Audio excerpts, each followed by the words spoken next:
So what is a Prusik knot? I imagine it was originally developed by rock climbers and tree climbers, maybe military, but it's allowed to slide up and down your knot. When pressure is applied, it locks up and doesn't go anywhere. To loosen it, all you do is take pressure off and it'll slide back and forth. So it's a really convenient knot to use on your deer stand hookup.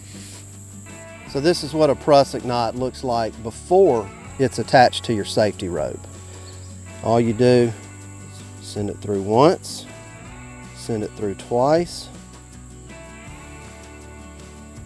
and send it through a third time. That third time can be tricky.